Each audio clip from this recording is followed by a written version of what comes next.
Friend, have you noticed how some things seem certain until the light changes? A rumor in the dark looks like truth until morning. Today, I want to hand you a better light. In a few minutes, you'll be able to place any claim on a simple line and tell whether you're seeing or truly knowing. Think about your day. Headlines pop. A friend swears by a diet. A logo promises joy. Our lives are full of sights and sounds and opinions. The question I want us to ask is simple. What separates opinion from knowledge? When I speak of knowledge, I mean grasping what doesn't shift with the weather. And when I say form, think of the stable pattern that many changing things share, like beauty itself, behind all the beautiful things.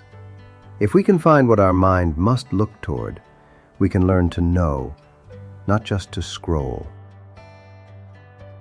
Let's try this with beauty. A song gives you chills. A street at dusk glows.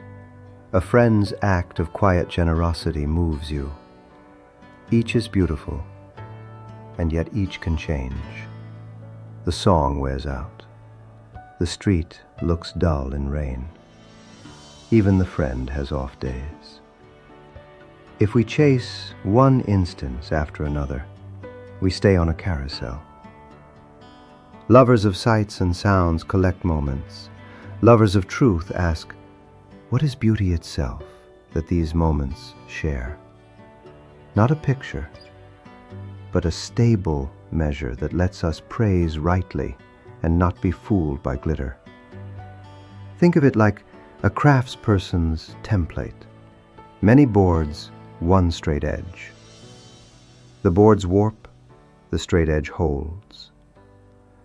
If I'm merely delighted by this or that, I have opinion, good or bad taste. If I grasp the measure that makes them count as beautiful, I have the beginning of knowledge. Pause and try this. Pick one thing you call beautiful right now. Ask yourself, what endures if I strip away the lighting, the mood, the trend? If nothing remains, it was a sparkle, not beauty. If something clear remains, a fitting order, a harmonious proportion, a goodness shining through, you've touched the pattern. That shift from collecting instances to seeking the measure is our first turn. But even if you and I seek the pattern, there is another puzzle.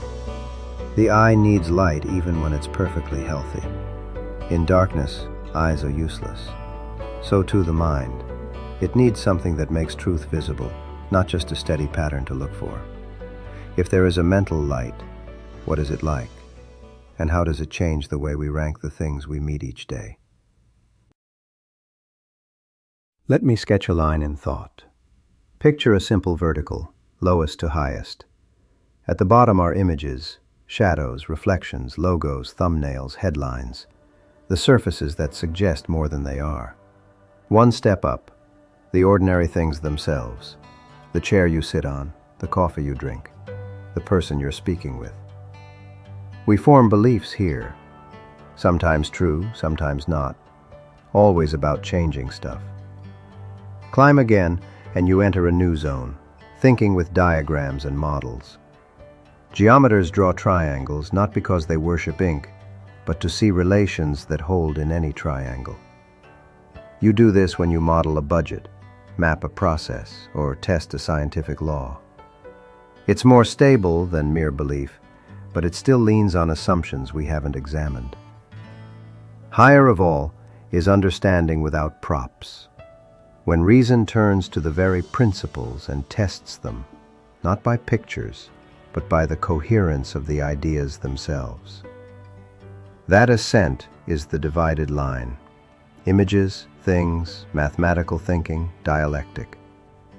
Notice the trap at each stage.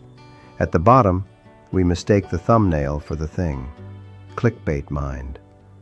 One up, we treat this single chair as the measure of chairness. Parochial mind.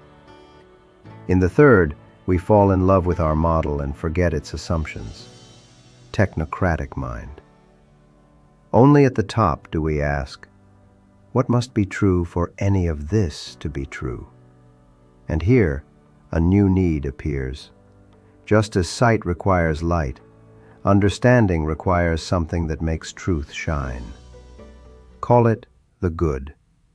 Not a moral mood, but the cause that makes things knowable and worth knowing. Without it, cleverness runs in circles. With it, our models serve life. To make this plain, try placing a few examples on the line. A brand's logo sits at images, the chair by you, among things. A geometric proof in the third. A worked-out account of justice, tested against objections, in the highest.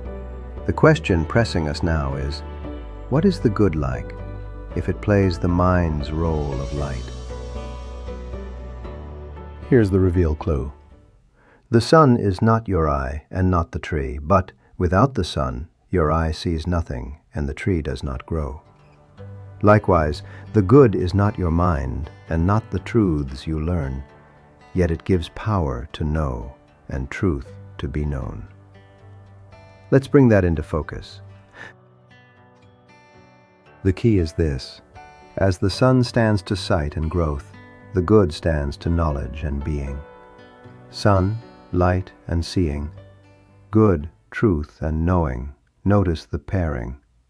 Light lets eyes do their work.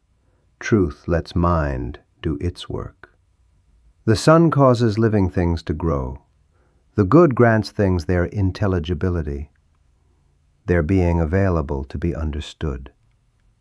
This is why knowledge is different from opinion. Opinion is about what flickers between being and not being, the beautiful today that bores you tomorrow. Knowledge is anchored in what is stable and lit by the good, the measure that does not shift, and the reason that shows why. So when you meet a claim about health, politics, love, ask two questions. First, where on the line does this belong? Am I dealing with images, changeable things, a model, or a tested principle? Second, what light am I using? If it's merely what pleases me or what many say, I'm in twilight. If I'm asking what makes this true and good for a human life, I'm turning toward the sun. Only those who practice living in that light are fit to navigate a city or a soul. If I had to distill this, I'd say, first, lovers of truth aim at stable patterns, not passing sparkles. Second, the good is the mind's sunlight, giving both the power to know and the truth to be known. Third, the divided line is your pocket tool. Images, things, models, principles. Place wisely. Judge calmly. For the next day, try this micro-experiment. Draw a quick line with 4 levels. As you go about your life, place 3 items on it. 1 scroll-stopping image, 1 concrete thing, 1 model or rule you rely on. Then ask, what would raise each one level? A better source?